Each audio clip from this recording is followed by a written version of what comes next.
மதிய நேரம் தூங்கலாமா தூங்கக்கூடாதா? என்கிட்ட கேட்கப்படுற ரொம்ப காமனான ஒரு கொஸ்டின் இப்போ இது. நான் Vinod Antony, I'm a physio. சிங்கப்பூரில் ரிவர் ஃபிசியோன்னு ஒரு செயின் ஆஃப் கிளினிக்ஸ் நான் ரன் பண்ணிட்டு வரேன். நம்ம மதுரையில் சாந்தி பிரியான்னு ஒரு ஃபிசியோதெரப்பி கிளினிக் ரன் பண்ணிட்டு இருக்கேன். பொதுவாக மதுரையில் ஒரு குட்டி தூக்கம் போடத்தான் செய்வாங்க. அது தவிர்க்க முடியாததான் இருக்குது. அஃப்கோர்ஸ் அதனால் இருக்கக்கூடிய இல் எஃபெக்ட்ஸ் இல்லைன்னு சொல்ல முடியாது. Pretty lot. அதில் முக்கியமாக 4 விஷயங்களை நம்ம சொல்லலாம். ஒன்று வந்து ஒபிசிட்டி, அடுத்தது வந்து ரிஸ்க் ஆஃப் டயபெட்டிஸ் மெலிட்டஸ், 3வது ரிஸ்க் ஆஃப் கார்டியோவாஸ்குலர் டிசீஸ், 4வது வந்து disturbance of circadian rhythm. So இந்த ஒபிசிட்டி எடுத்து மதியானம் தூங்குறதுனால ஒரு குட்டி தொப்பை போட தான் செய்யும். நம்மளுக்கே தெரியும், நம்மளே பேசுவோம், ரொம்ப மதியானம் தூங்குற போல அப்படின்னு நம்ம சொல்லுவோம் இல்லையா? ஸோ இது டைரக்ட்லி ரிலேட்டட் ரிஸ்க் ஃபேக்டராக இருக்க தான் செய்யுது. அது இட் அஃபெக்ட்ஸ் தி மெட்டபாலிசம். அதனால 2வது நம்மளுடைய சக்கரை நோய், டைப் 2 டயபெட்டிஸ் மெலிட்டஸ். எஸ்பெஷலி மதியம் தூங்குவதால் டைப் 2 டயபெட்டிஸ் மெலிட்டஸ் வருவதற்கான வாய்ப்பு அதிகம் இருக்குன்னு சொல்லி நிறைய ரிசர்ச் டேட்டாஸ் இருக்குது.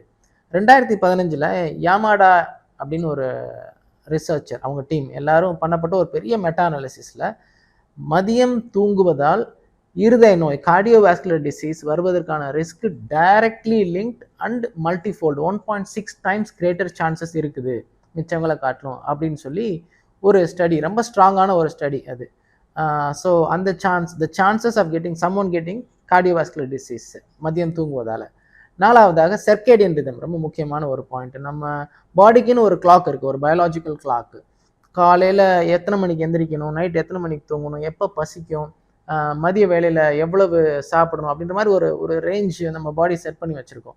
இது ஆல்ரெடி நம்மளுடைய சர்க்கேடியன் ரிதம் வந்து அஃபெக்ட் ஆகிடுச்சு. இது லேட் நைட் டிவி, ஃபோனு, அது இதுன்னு நிறைய விஷயம் பண்ணுறதுனாலேயே இது அஃபெக்ட் ஆகுது.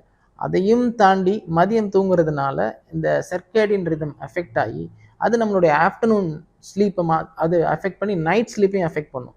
இது இன்டைரக்டாக நம்மளுடைய டிப்ரெஷனுக்காகவும் மூட் அஃபெக்ட் பண்ணுறதுக்கும் வந்து வாய்ப்புகள் அதிகமாக இருக்குன்னு நம்மளால் சொல்ல முடியும்.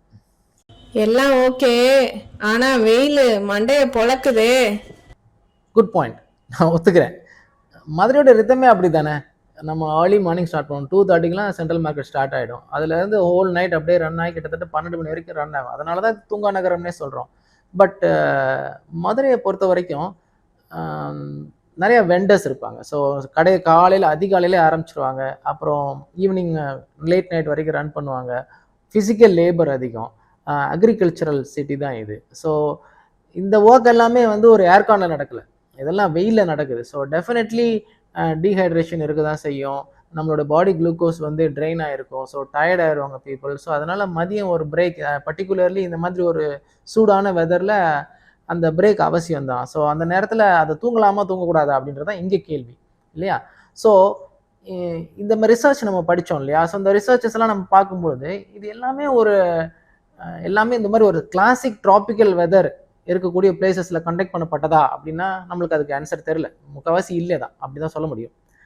சைமல்டேனியஸ்லி இதே ரிசர்ச்சஸ் அதை படிக்கும் பொழுது அதோடைய பிரைமரி அவுட்கம், செகண்டரி அவுட்கம் சொல்லுவாங்க. ஒரு விஷயத்தை பற்றி படிக்கும் பொழுது அதை மட்டும் தெரிஞ்சுக்க மாட்டோம், கூட நிறைய விஷயங்கள் தெரிஞ்சுப்போம்.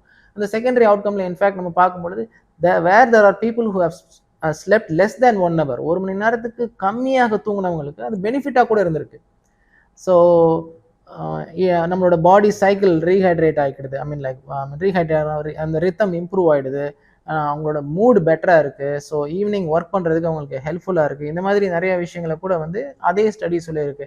2024 இந்த மிங் அண்ட் டீம் ஒரு ரிசர்ச் பண்ணாங்க கார்டியோவாஸ்குலர் டிசீஸோட ரிஸ்கில். நம்ம ஏற்கனவே பார்த்த மாதிரி அதில் வந்து 1 மணி நேரத்துக்கு கம்மியாக தூங்கினவங்களுக்கு வந்து ரிஸ்கே இல்லை, இன்ஃபேக்ட் நெக்லிஜிபிள்னு கூட அவங்க சொல்லியிருக்கிறாங்க.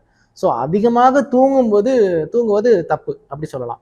ஸோ அப்போது மதியான நேரத்தில் ஒரு power nap is actually beneficial, 20 to 30 minutes. Boss, இப்போ மதியம் தூங்கலாமா தூங்கக்கூடாதா?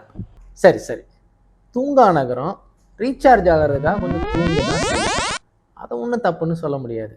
ஸோ தூங்கலாம், கொரட்டை விட்டு கூட தூங்கலாம், ஆனால் கொஞ்சமாக தூங்கணும். இந்த மாதிரி நிறைய இன்ஃபர்மேஷன்ஸ் நான் ஷேர் பண்ணுறேன். உங்களுக்கு அது பெனிஃபிஷியலாக இருந்துச்சுன்னா சப்ஸ்கிரைப் பண்ணிக்கோங்க.